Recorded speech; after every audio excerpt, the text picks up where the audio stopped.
Hey guys, I'm Grimy and welcome back to my Iron Man Impossible playthrough. It's been a while since I've recorded a video because I just wanted to take a break. I believe we just finished Portent. We got a bunch of money.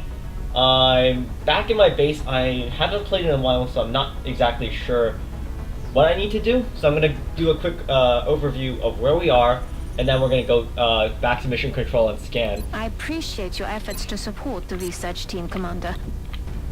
Alright, so we just started interrogation, 2 days.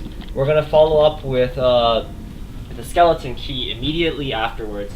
Rather, we're going to do the outsider shard immediately afterwards. When we finish that, we'll have beam weapon credits, so we'll start beam weapons followed by heavy lasers. Heavy lasers because I'm big on heavies. We have a mech that also helps the mech, and heavy lasers furthermore gives us lasers for our interceptors, so we can shoot down abductors.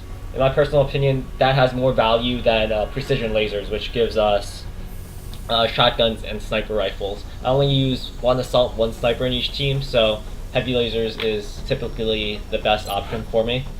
Let's see, how are our facilities going? Our foundry's done in a day. We're contemplating building a workshop depending on how the second abduction of the month goes. We don't really need to build anything else. I may consider building a power generator. Let's count. We have 7 power left. If we want to build a workshop, that takes 3 power, and we'll still need more power. So it's probably a good idea to build a power generator. I'm just debating whether I build it in the bottom left or to the right. I believe I misplaced my alien containment. What I could have done, I could have started building power generators in this bottom left corner to exploit the steam vents, and then I could have built 5 satellite uplinks in the place of where this alien containment facility is. So that's a consideration. Yeah, we could just keep on building power generators towards the bottom left, but that would eat up a lot of space. I believe the best option might be to... I'm going to wait for this to finish building. I'm going to build a power generator in this slot. That way we can still have the 5 uplink combo to this top right corner here, and then we can exploit the steam generator next, and then we can build towards the right. And we'll have a 5 power generator / thermal generator area here, and we can just remove these power generators we used in the early game. So we're going to wait 2 days. Let's see our soldiers. We've gotten everybody promoted, so I might buy 2 more soldiers later, but I'm saving money. And yeah, that's about it. Let's get scanning. Breaking news at this hour. Satellite uplink facilities at maximum capacity. Additional uplink required. So we got a terror mission. Let's check. Rosario. Is that Nigeria? No, this is... Satellite uplink facilities at maximum capacity. Additional uplink required. Okay, so that's in Brazil, I believe. So the previous month, I made a prediction of how terror sites are calculated. I hypothesized that there were 3 possibilities. One was total panic. All of our Asian countries were at, I believe, 3 panic each. Yeah, 3 panic each, plus we saved Australia. Whereas Argentina was 4. So I'm pretty confident that the terror mission is calculated based on... report at the moment. Boards are clear. It's calculated based on the single country with the highest amount of panic, which in the previous month was Argentina. And that's why we got a terror mission in South America. This is Argentina? This is Satellite Brazil? uplink facilities at maximum capacity. No, it's uplink Argentina. required. Yeah. So there. So this is a very useful piece of information if you're playing March Satellite Rush and you're not doing April-based Rush, because it lets you predict where you can reduce panic. If we perform really well on this mission, this reduces panic on every country in this continent by at least 1. So always aim to do that. It doesn't really matter in my case because I'm doing an alien base rush. So basically no matter what I do, I'm going to save that country anyways. We're going to bring both our heavies. Heavies are extremely important on terror missions. We're going to bring our squad site sniper naturally. We don't have any other really important soldiers. We got another squad site sniper, and that's not terribly useful. Terror missions are all about DPS. If you can just mow down everyone, you'll be able to save a lot more civilians. And that's because Chrysalids, they might be cowardly. If they run away, they can poison a civilian every turn. So you want to kill them as quickly as possible. Additionally, floaters tend to target civilians over you. So you don't need to worry too much about defense. So long as you're in cover and there's civilians nearby, they'll always target the civilians over your soldiers. Let me check my officer training school. We don't have squad size 6 yet, but we should be able to get it once we get our heavy promoted. This is one reason why I've been dumping so much experience into him, so we can get squad size 6. Additionally, I really want mayhem before we get alien base defense. Base defense. That's a very important skill to have. I believe that's it. Let me make sure that my highest willpower soldier is in front. This sergeant actually has more willpower than my lieutenant heavy, which is, RNG. That's how it works. And yeah, that's good. Let's go. Once again, I do need a floater capture, so I might bring a single arc thrower. It's extremely unlikely that I'll get one, but I wouldn't mind getting one if the opportunity arose. I do have multiple rockets and a grenade, so I probably don't need that many grenades. I can just bring one arc thrower with myself. Alright guys, so I haven't done too many terror missions, especially of the newer enemy within terror mission maps, but I would assume that the strategy is pretty straightforward. Go to the door, reach it the next turn, don't reveal line of sight before you need to. The question is, what soldier do I want to put here? I believe the best option is the heavy, as opposed to the sniper, and the logic behind this is... Target confirmed. Tongue-tied. The logic behind this is we don't, Moving out. the heavies are more important because they do so much more DPS than your other soldiers. And that's what terror missions are all about, bursting down the enemies before they get to kill civilians. So it's better to have them in a good position. We can afford to move our snipers, basically what I'm saying. We're not going to open the door right away because there might be Chryssalids right on the other side. And I'll open the door right now. You'll be screwed. And we don't want to be screwed. Right, guys?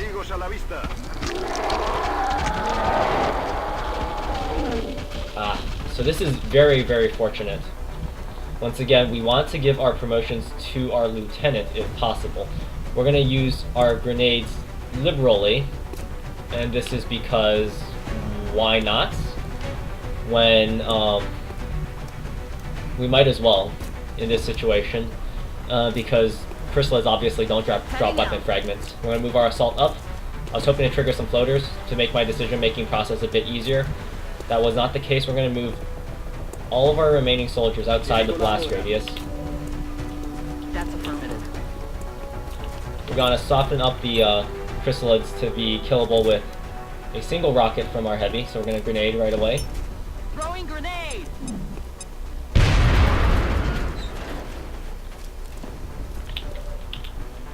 Now we have a backup plan. 2 grenades will definitely kill this, even if this rocket misses. Now we just need to fire a single rocket. Actually, do I want to? Yeah, rocket's very precious because we have 2 more pods of... There's 2 pods of floaters on the first terror mission. If I use this rocket, I won't have 2 rockets left. And that's not a great move. What I'm actually going to do is I'm going to throw a rocket from my heavy. That's the least useful grenade because he has the alternative of rockets. I'll probably end up using those. And this is actually a better move, to use the grenades first. The reasoning being, it actually lets me move up my heavy, so I can approach the floaters even quicker before they get to kill any civilians. There, he's promoted. We don't need to give him any more promotions. I'm probably going to focus my XP on the assault because rapid fire is an extremely good skill. We're going to move up the mech trooper. We're going to overwatch, and we're going to overwatch everyone else as well. Affirmative. Covering now.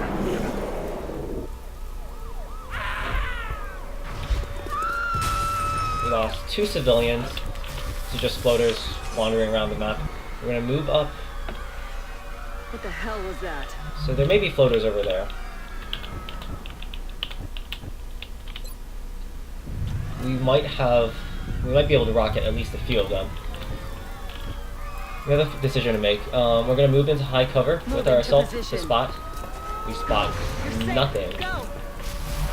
Rockets probably not a great option anymore. Let's see.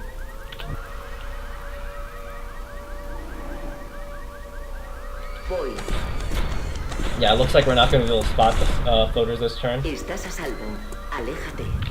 So I'm just going to keep on moving my remaining soldiers into position. This may spot, but I'm willing to take that risk. Watch the sides. Alright. What have we got here?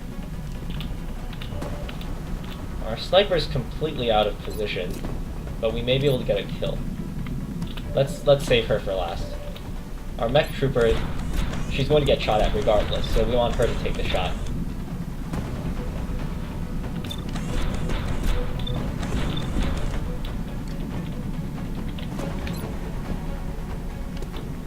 We're not in flamethrower range of anything. So we're just gonna take a shot on this floater.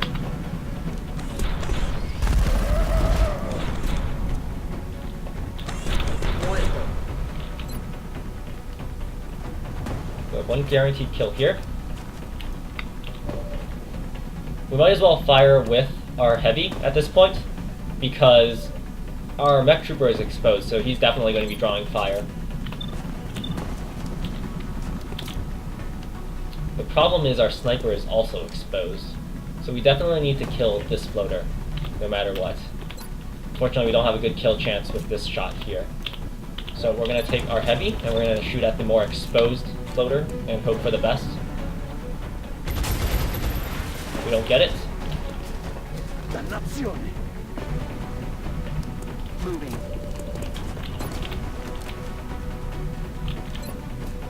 Our heavy in the back is fairly safe, because where would the floater need to go? He would need to go, he doesn't really have any great places to go to get line of sight.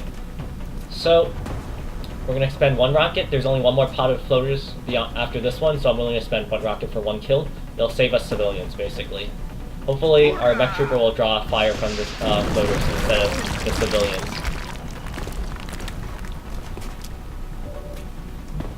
And we're going to take one more shot.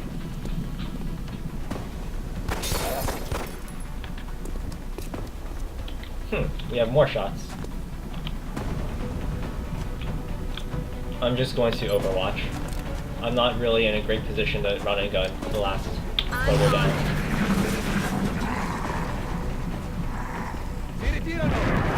Great. We found the last batch of floaters. Unfortunately, our heavy is in position to take them out. Like I said, it's all about the heavies. Terror missions are all about the heavies. Get them in, blow everything up before they get a chance to kill civilians.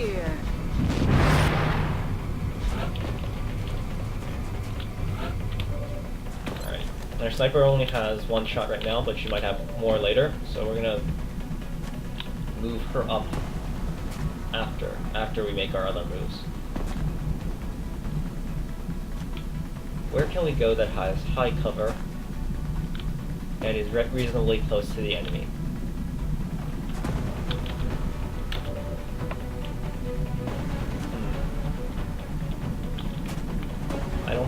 I'm trying to spot up here, but I can't get a good view. If we move here, we'll have high ground, and we might be able to have a shot on that alien, so that might be the best move. I'm gonna do that. Alright, high ground, full cover. Oh shoot.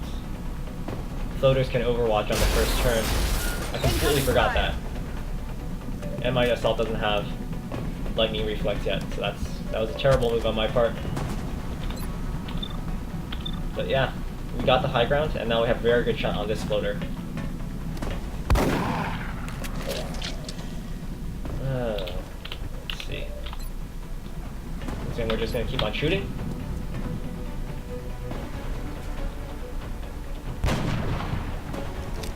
Negative damage. A ello voy, comandante.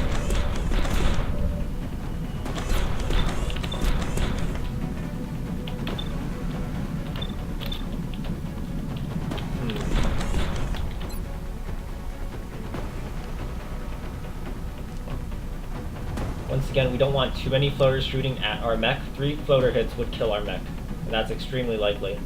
So,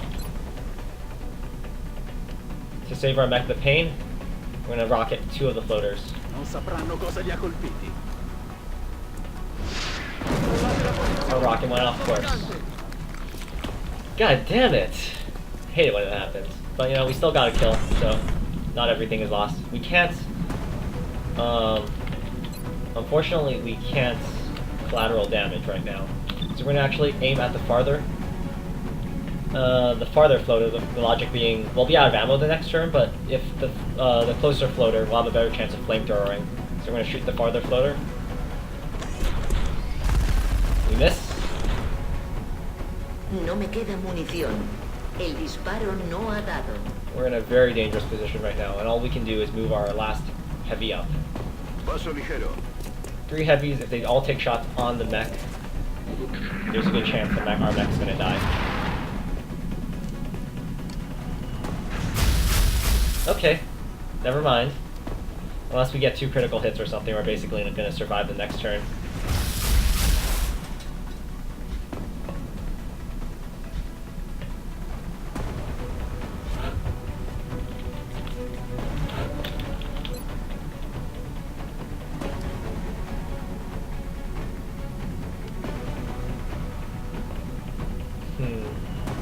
I'm trying to see if there's a way to hit both of these floaters without getting a civilian kill. Perhaps not. Where is that civilian? Right here. That might not be possible, unfortunately. Let's see our sniper. She's actually not in position to hit anything.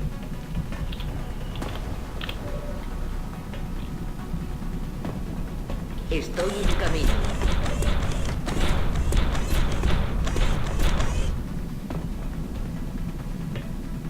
Alright, we got guaranteed kill with flamethrower, so we're gonna take it. Incendiario.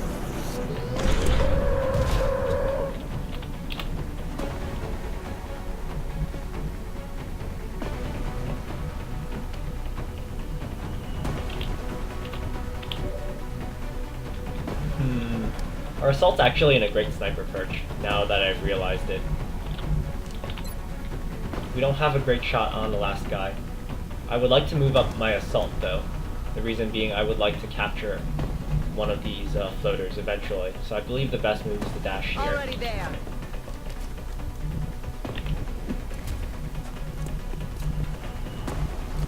We're going to move our heavy to where our assault previously was, because that was an excellent position.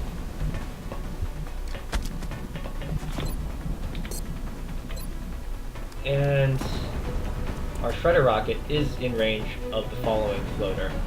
So we're going to blow him up, and we'll have an 80% arc per chance the next turn if we're lucky. We miss another rocket, so yeah, that happened.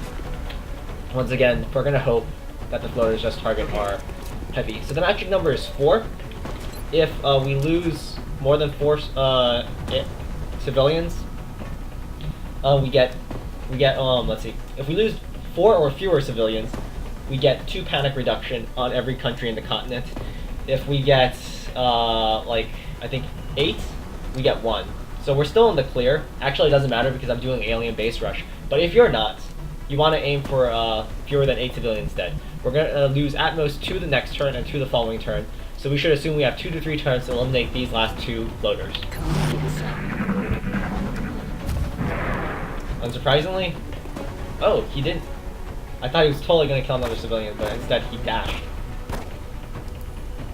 He's going to get rocketed the next turn. I'm going to pray. Let's see. My assault's still not in range, unfortunately.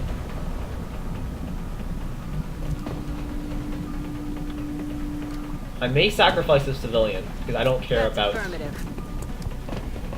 You're safe now. Go, go, go! Yeah, I may sacrifice a civilian to rush down this floater the next turn. That's probably what I'm going to do. We're gonna shredder him to reduce his HP Con 2-1. piacere. Hopefully we don't miss yet another rocket on this map. Armato trituratore. That would be ridiculous. Missing 3 out of 4 rockets on a single map. Jeez. The best move. We know there's a floater in the back right corner, so we're gonna move our mech up, see if we can spot. I'm actually not going to reload. Getting closer is the better option because we still have a flamethrower charge left. So we're just gonna rambo straight in. Comandante. There we go. We don't really need our heavy to do anything, actually. Except maybe save a civilian. That might be the best option. Yeah, why not? Estoy en marcha. Ya estás a salvo. Venga, vamos. Fortunately, we did not spot the. Unfortunately, we did not spot the floater to the right-hand side of the map. And the sniper can't quite get in position, can she? See, I don't know if this spot has line of sight on that floater back in that corner, but I'm not too worried about low cover because our mech is here to tank for us. Running. So I'm gonna go straight here.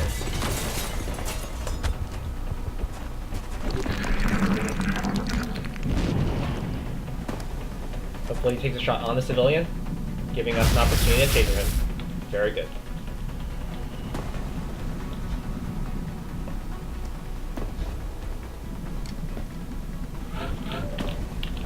Okay, we're gonna take our taser opportunity.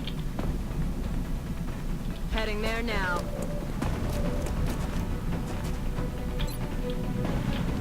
Hope this works. Very nice. Target incapacitated. We don't want to give more kills to our mech trooper than we need to, but he's our backup plan. She's gonna run up and flamethrower if everything else fails. Me ne sono occupato. Everything by the numbers. So that was an example of a very good terror mission. We got a good rating, so we would have reduced panic on the entire continent. If I were playing March Satellite Rush without Alien Base Rush, I could have potentially saved myself a satellite. Typically, if you March Satellite Rush, you use 4 satellites in the first month to save all 4 countries, but then you have 4 panicking countries in April, and you can only launch 3 satellites typically. So this is one way to save that 4th country. You plan out where your panicking, where your terror mission is going to be. You delegate an abduction panic to that continent, and then you save it by performing extremely well on the terror mission like I did. Anyways, I hope you guys like this video, and I'll see you on the next one.